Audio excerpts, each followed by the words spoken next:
Hello friends. तो चलिए बताइए आप लोग कैसे हैं। आप लोग बहुत ही अच्छे होंगे, मस्त होंगे। और इस वीडियो लेक्चर में हम लोग समझेंगे क्षेत्रमिति का फॉर्मूला, मेंसुरेशन जिसको हम लोग बोलते हैं। और अभी हम फॉर्मूला का वीडियो इसीलिए डाल रहे हैं ताकि आप लोग जो क्वेश्चन सॉल्व कीजिएगा तो उसमें आपको बहुत ही आसानी होगी, क्वेश्चन समझ में भी आएगा और आप अच्छे से तुरंत सॉल्व भी कर दीजिएगा फॉर्मूला के बेस पे। बेसिकली देखिए, मैथ में उतना कुछ करना नहीं होता है, बस आपको सिंपल कैलकुलेशन आना चाहिए, जोड़ से लेकर के भिन्न भाग तक। उसके बाद आपको जो भी मैथ का सूत्र होता है, फॉर्मूला, वो याद होना चाहिए। और उसके बाद जो है आप सवाल को जितना प्रैक्टिस कीजिएगा उतना आपको जो है मैथ में अच्छा नंबर आएगा। तो मैथ सिर्फ प्रैक्टिस का खेल है। तो आइए हम लोग पहले फॉर्मूला को समझ करके प्रैक्टिस करते हैं और याद भी करेंगे, और उसके बाद सवाल को गर्दा उड़ा देंगे। आइए देखते हैं क्षेत्रमिति। क्षेत्रमिति जिसको हम लोग बोलते हैं मेंसुरेशन।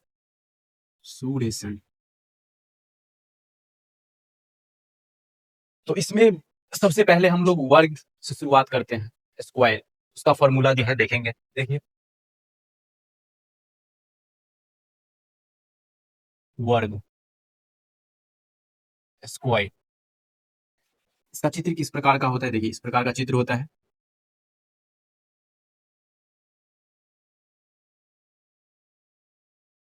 तो वर्ग में एक चीज ध्यान रखना है, इसकी सभी भुजा आपस में क्या होती है? बराबर होती है।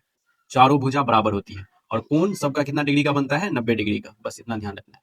और वर्ग से रिलेटेड जो फॉर्मूला आपको 10th क्लास में जरूरी है वो आप अब शुरू करते हैं। देखिए, सबसे पहला होगा वर्ग का क्षेत्रफल। तो इसको ऐसे समझिए। देखिए, वर्ग की भुजा जो है आपस में बराबर ही है, और सभी भुजा जो बराबर होने के चलते इसका जो क्षेत्रफल क्या हो जाता है? सभी भुजा को हम लोग क्या करेंगे? स्क्वायर कर देंगे, तो भुजा स्क्वायर। दूसरा हो गया वर्ग का परिमाप। तो वर्ग का परिमाप बराबर क्या हो जाएगा?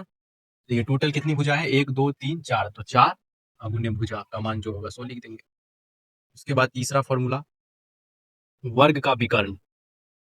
वर्ग का विकर्ण, वर्ग का विकर्ण होता है ए रूट अंडर दो। और ए को हम लोग क्या बोल सकते हैं? लिख दीजिए, जहां ए बराबर क्या, ए भुजा ही होगा, या भुजा रूट दो, ये भी लिख सकते हैं। उसके बाद अब इसी से हम एक नया फॉर्मूला बना देंगे। देखिए, वर्ग का परिमाप बराबर होता है 4 गुने भुजा। ठीक है। तो अब भुजा बराबर क्या हो जाएगा? ये 4 जो है इस साइड आ जाएगा समीकरण में, तो क्या हो जाएगा? ये 4 इधर इस साइड गुना के रूप में है, तो इस साइड आ जाएगा, तो क्या हो जाएगा? भाग के रूप में हो जाएगा। समीकरण का बेसिक नियम हम लोगों को ऑलरेडी हम लोग 8 क्लास में, 9th क्लास में पढ़े ही होंगे। तो हम ये समझ के चलते हैं कि आप लोगों को समीकरण का बेसिक रूल पता होगा। अगर नहीं पता होगा तो वो भी हम बताएंगे, लेकिन अभी फिलहाल आप ये फॉर्मूला समझिए। तो अब ये हम लिख सकते हैं, वर्ग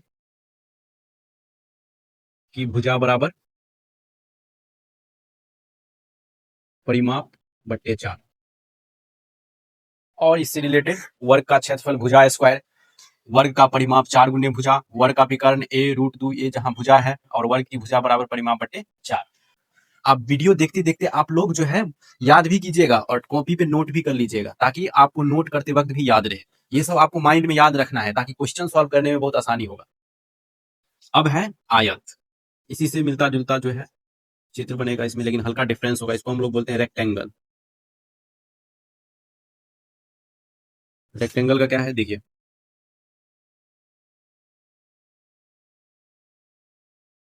इसमें भी 90 डिग्री का कोण बनेगा, लेकिन इसमें ये डिफरेंस है, इसकी आमने सामने की भुजा बराबर होती है। जैसे ये हुआ आमने सामने की भुजा, ये दोनों बराबर होगी, और ये भुजा बराबर होगी। यानी कि आमने सामने की, इसके सामने ये है तो ये भुजा बराबर होगी, और इसके सामने ये है तो ये भुजा बराबर होगी। बाकी कोण जो है सब में 90 डिग्री का बनेगा। ठीक है। अब इससे रिलेटेड फॉर्मूला देखेंगे। देखिए, क्या हो जाएगा? आयत का क्षेत्रफल बराबर, देखिए इसमें इसकी भुजा जो है बराबर नहीं है दोनों, तो एक को हम लोग मानते हैं क्या? इसको मानेंगे चौड़ाई, और इसको बोलेंगे हम लोग लंबाई, जिसको शॉर्ट फॉर्म में इंग्लिश में इसको बी से डिनोट करते हैं और इसको एल से डिनोट करते हैं। इसीलिए आयत का क्षेत्रफल क्या हो जाएगा? लंबाई गुने चौड़ाई। ठीक है। अब है दूसरा, आयत का परिमाप। तो आयत का परिमाप बराबर क्या हो जाएगा, ये देखिए ये भुजा भी दो है और ये भी भुजा दो है, तो दो कॉमन हो गया तो दो लिख देंगे, और लंबाई और चौड़ाई है तो दोनों को जोड़ देंगे। परिमाप में क्या होता है, किसी भी चीज का परिमाप या परिमिति या परिधि, वृत्त में परिधि होता है और ये चतुर्भुज सब में परिमाप होता है। तो ये परिमाप जो है सभी भुजा को जोड़ करके बनाया जाता है। तो क्या हो जाए, ये दो भुजा क्या है, चौड़ाई है और दो भुजा लंबाई, इसीलिए दो कॉमन ले लिए और इसको जोड़ दिए L प्लस बी। क्या हो जाएगा, आयत का परिमाप बराबर 2 × L+B, इस तरह से पढ़ेंगे। उसके बाद तीसरा, आयत का विकर्ण। जिस तरह से वर्ग का विकर्ण, इसी तरह से आयत का भी विकर्ण हम निकालेंगे। आयत का विकर्ण, आयत का विकर्ण बराबर क्या हो जाएगा, √L² + B²।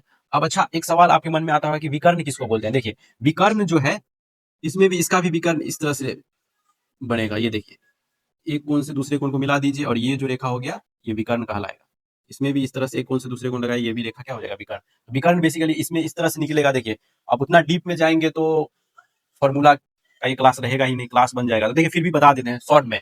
देखिए ये त्रिभुज हो गया क्या, समकोण त्रिभुज, इसमें 90 डिग्री का कोण बना, तो ये हो गया क्या, लंब, ये हो गया आधार और ये हो गया कर्ण। तो लंब, आधार और कर्ण में क्या रिलेशन होता है, हमने फर्स्ट वीडियो में बताया था आपको, सबसे पहले समकोण त्रिभुज के ही बारे में बताया था। तो इसमें भी लंब और आधार में रिलेशन से ये निकल जाएगा, ये विकर्ण। इसी तरह से इसमें भी लंब, आधार और कर्ण के रिलेशन से ये विकर्ण निकल जाएगा। ठीक है दोस्तों।